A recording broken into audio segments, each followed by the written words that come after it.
Actually, you can keep cheering if you'd like. It's a beautiful day in the neighbor pool. A beautiful day to be Deadpool. It's story time. Story time. Oh, thank you. Oh, gosh. You got any fans of Mr. Rogers out there today? All right. I'm a pretty big fan of Captain America myself. Are you all ready for story time? Well, that's good to hear, because I certainly have a story to tell. Gosh, I love to talk.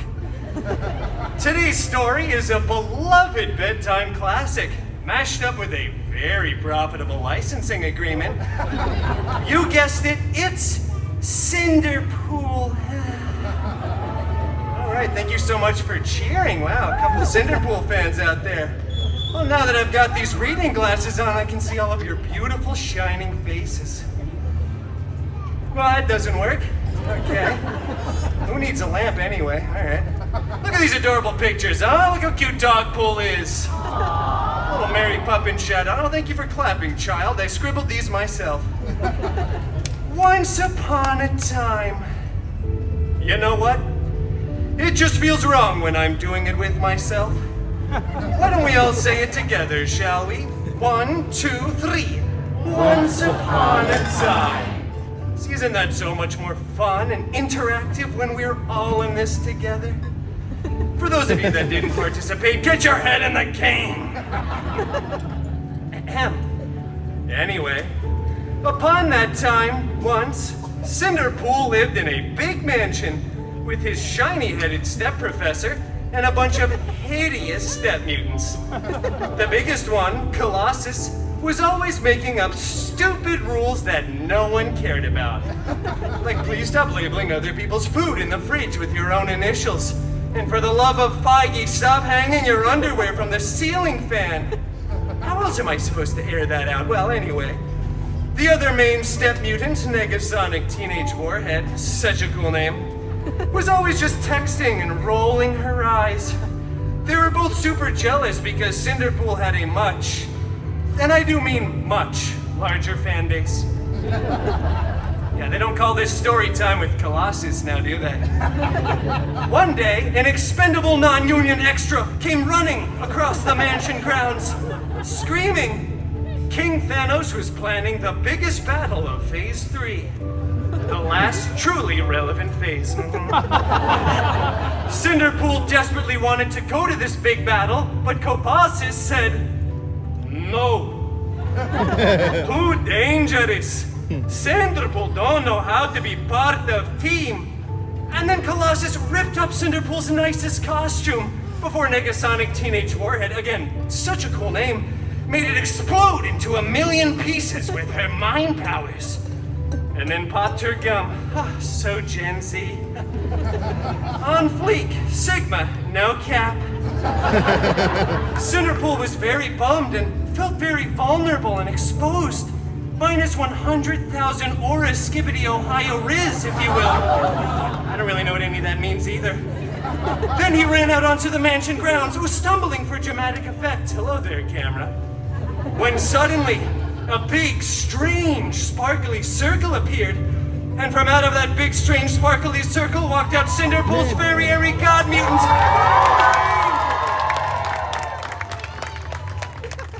All right. Come on, Loki Bear, you have to actually step through the big, strange, sparkly circle. Otherwise, the audience isn't going to know that you're here yet. Yes! Oh, yeah, give it up for Wolverine, everybody!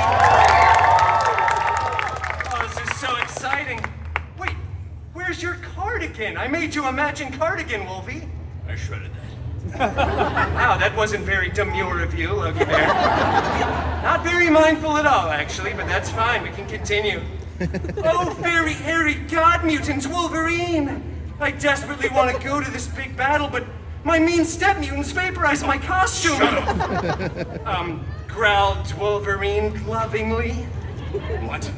I need a new costume. I have to go to that big battle. Just get another costume then. And stop writing me into these stories.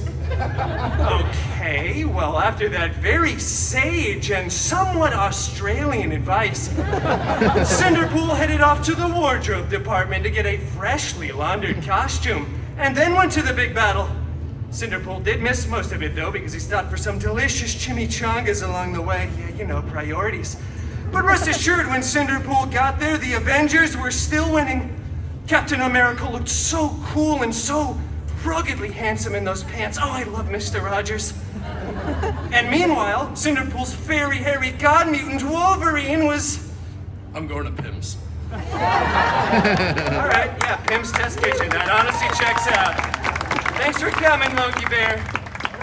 Ah, that's all right. I don't think Disney had the rights to him back then anyway. It's fine. No worries. Well, as the aliens were finally fleeing away in defeat, CinderPool saw something on the steps of one of the spaceships. It was a single glove. And a high five, child. There we go. You're welcome for the core memory. All right. Well, this glove was so fancy, big and gold with beautiful jewels. I think there were 6 of them, not that that's really relevant information. I wonder who this fits, thought CinderPool before trying it on. After some clicking, whizzing, and whirring, it adjusted right to CinderPool's arm. Then, out of nowhere, Iron Man came flying in out of left field, screaming, "Hey, please take that off. This is my sacrifice to make, all right? I really don't want to be Iron Man until I'm 90. In fact, I would rather be doomed than be Iron Man again. Doomed, I tell you. Trust me, I am just as confused as you guys are. And then other, much less relevant Avengers came running in too, saying things like, "Please put that down, that's not a toy, whatever you do, do not snap." So obviously CinderPool snapped. Oh, CinderPool snapped a bunch, both physically and mentally. Then the weirdest thing happened. It was probably unrelated to CinderPool's actions, but half of everyone kept disappearing, and then reappearing, and then disappearing again. So many people were crying. Tony said, "I love you," like 3,000 times, which is kind of weird.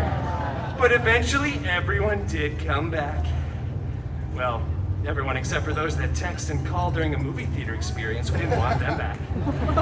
Yeah, but everyone else did, yeah. These people get it, But then all of a sudden, the Avengers tackled CinderPool, ripped off his new favorite glove. And when they went on to remake the movie, they CGI'd Tony's head onto CinderPool's majestic body. And it went on to become the most profitable film of the Feige cinematic universe. Yeah, the FCU, as I like to call it. I'm still workshopping that acronym. I feel like there's just one too many letters. Well, anyway, honestly, everything worked out for old CinderPool, because CinderPool went on to start his own, even more successful franchise. Yeah, that's right. Yeah, who's relevant now? It was so successful, in fact, that CinderPool was eventually invited to be part of the Avengers Endgame 2, Electric Boogaloo. Yeah, in theaters at some point, so definitely stay tuned. Well, that's the end. Game, if you will. No, it really is the end. I just wanted to throw a little pun in there for the 3 people that are clearly fans of puns. Well, anyway, thank you all for coming to another illustrious story time with your new favorite Disney princess, Tara.